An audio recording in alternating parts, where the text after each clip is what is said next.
Kailan ba talaga nagiging adult ang isang tao? Alam mo, sa totoo lang ang sagot diyan ay hindi ko alam. Ako ay hindi naman gano'n katanda. Nasa school pa naman ako, 'di ba? Siguro yung iba ang sinasabi na ay 'pag 18 mo, 'pag 21 mo, gano'n, 'di ba? Pero kasi hindi naman 'yan yung pagdating mo ng 18 years old, boom, alam mo na agad yung buhay, 'di ba? Emotionally, practically, 'di ba? Hindi naman gano'n yun, eh, 'di ba? There's more to it, eh. At siguro lang para sa akin, siguro nagiging adult ka na or mare-realize mo na, "Uy, nandito na ako." Is 'pag dumating ka na doon sa crossroads na kailangan mong pumili. May mga experiences kasi tayo, mga pinagdadaanan na kailangan mong pumili na maayos. Course sa college, kailangan pumili na maayos do'n kasi minsan pagdating mo ng third year, hala, parang may na-discover ka na bago, tas na-enjoy mo, tapos gusto mo mag-shift pero third year ka na, 'di ba? Di kasi yun dati nung pinili ko yung course ko, excited pa ako. Sabi ko, sige, bigay natin yan. Sige, ito plano ko. Layout ko. Ganito ganyan, pagtas ng college, ito gagawin ko. Kuha tayo ng ganito, ganito ganyan. Tatapusin natin to.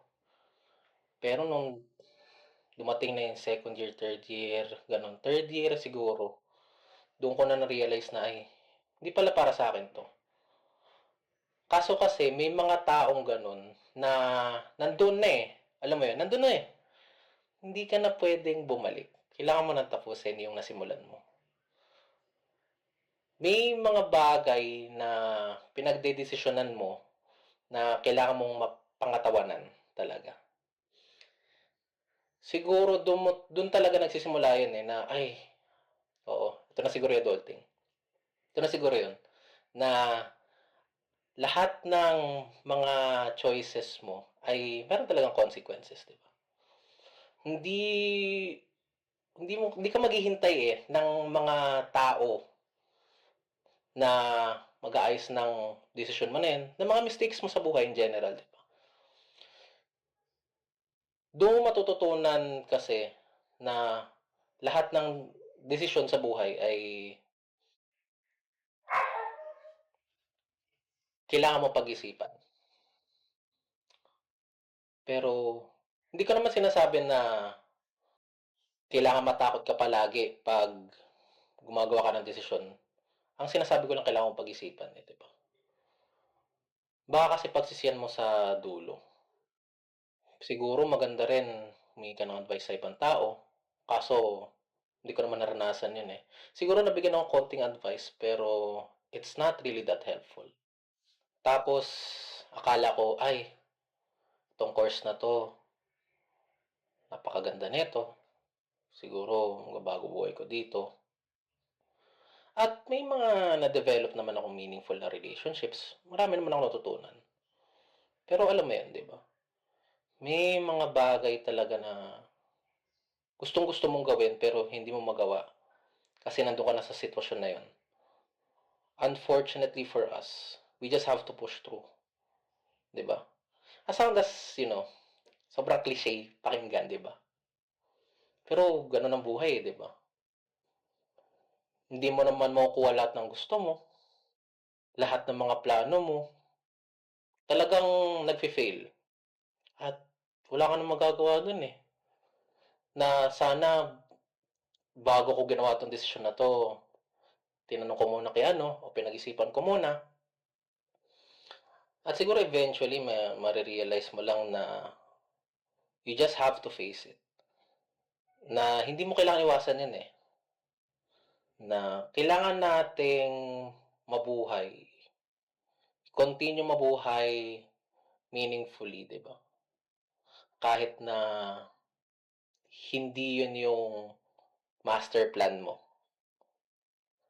Kasi maraming mga bagay sa buhay na unexpected, di ba?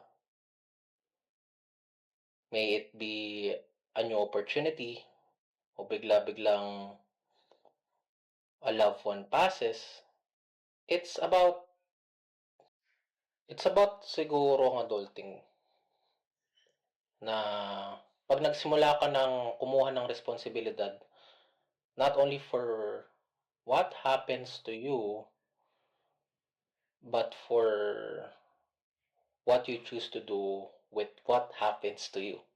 Kung nagme-make sense. Kasi ako I'm at the age where I'm still figuring out myself. Pero alam mo 'yun, nahubog na ako ng mga past experiences ko, eh. Siguro may mga tao na nasa edad na 30, medyo ligaw pa rin, 40, ligaw pa rin, gano'n or nandun na pero may gusto pang matutunan, 'di ba? May mga bagay talaga tayong kahit nandun tayo sa edad na 'yun, hindi pa rin natin alam ginagawa natin, eh. Siguro ang adulting or 'pag nag-grow up ka na, siguro process 'yun, eh, 'di ba? Hindi naman siya yung sinabi ko kanina na katulad ng 'pag 18 mo, "Uy, adult na ako." Kinda true, 'di ba? Legal age. Siguro it's an ongoing process where you try to figure out your life. Habang nabubuhay ka, gusto kong gawin 'to, sige push natin 'to. May mga bagay talaga na gusto mong i-push, pero minsan binababa ka talaga ng buhay, eh. As much as, it sounds cliche, pero we really have to push through. Kasi gumaganda nga siguro ang buhay. Personally, siguro wala pa ako dun. Wala pa ako dun, hindi ko pa na siguro nakikita yon. It's been years.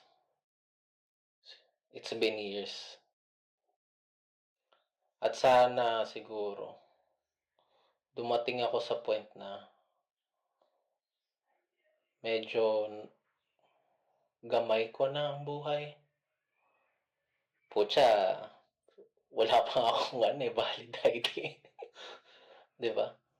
So, siguro kayo meron na, ako wala pa.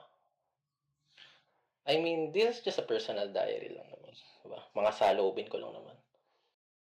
Siguro ang gusto ko lang sabihin, eh,